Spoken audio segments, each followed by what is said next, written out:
La légende d'Élian, fils du bois et du fer, en des temps reculés où les vents hurlaient à travers les vallées et où la terre tremblait sous le pas des hommes, vivait en un humble village un artisan nommé Gildas et sa femme Aeloria. Gildas, homme aux mains noueuses, taillait le bois pour en faire des jouets et des outils, mais ses œuvres, bien que belles, ne rapportaient que quelques pièces.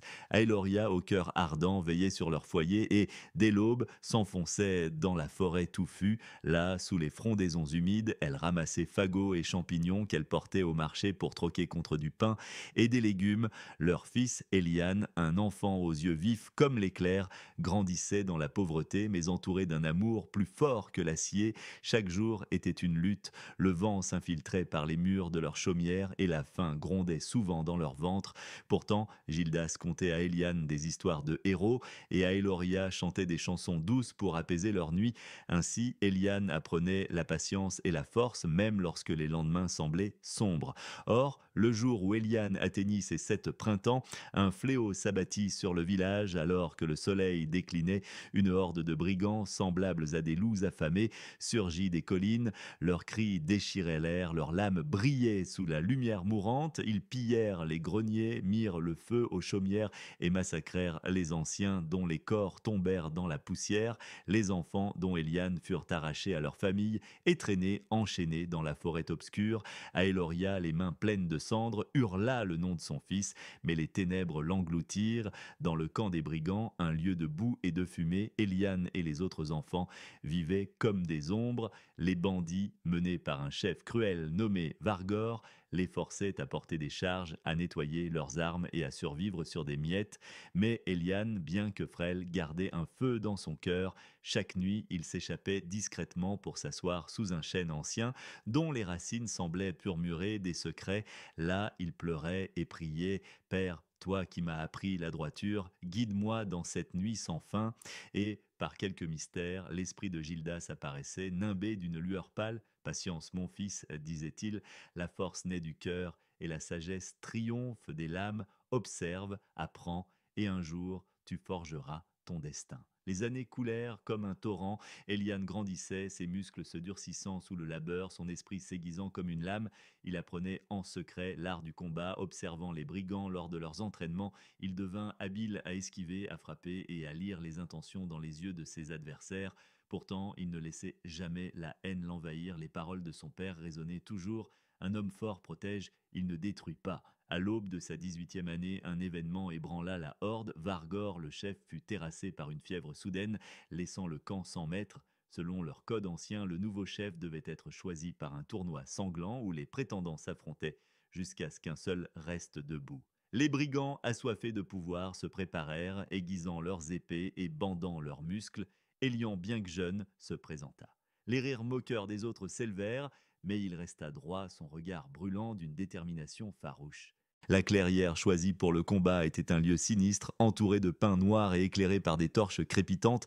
Le sol gorgé de sang des combats passés collait aux bottes. Les prétendants, au nombre de 12, étaient des colosses bardés de cicatrices. Le premier adversaire d'Eliane, un géant nommé Braque, brandit une hache massive. La foule rugit, attendant l'écrasement du jeune homme, mais Eliane, agile comme un cerf, esquiva chaque coup, laissant Braque s'épuiser. Puis d'un mouvement précis, il frappa au genou, faisant tomber le géant dans un hurlement.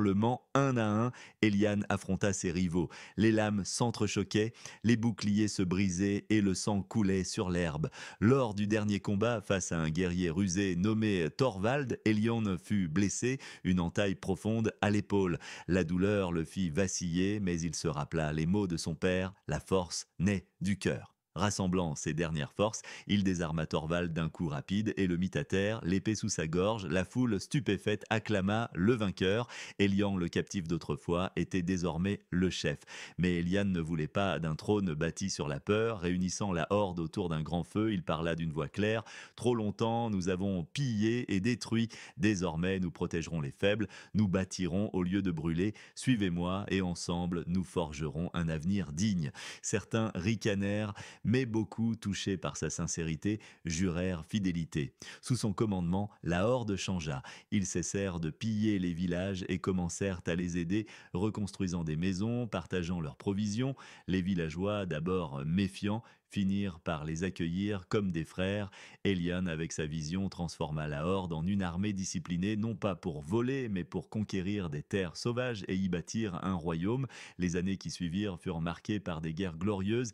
Elian mena son armée contre des seigneurs cruels qui opprimaient les terres voisines.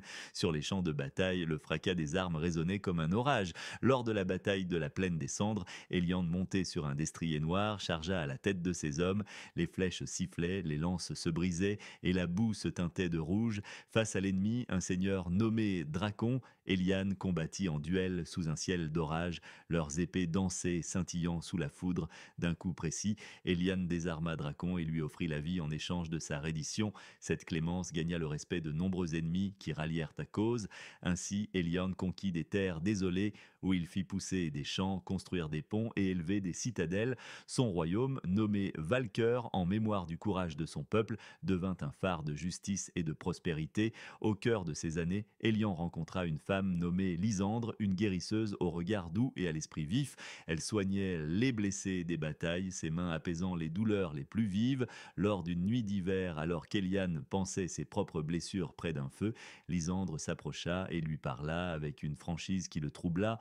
Un roi ne peut porter le monde seul, Elian, laisse-moi marcher à tes côtés. Touché par sa sagesse et sa force, il l'aima. Ils se marièrent sous les étoiles, entourés de leur peuple. Élisandre devint reine, guidant Valcœur avec une compassion qui complétait la vaillance d'Élian. Pendant des décennies, Éliane et Lysandre régnèrent sur Valcœur. Ils eurent des enfants qui grandirent dans un royaume où la justice prévalait. Les ennemis tremblaient devant les bannières de Valcœur, mais les faibles y trouvaient refuge.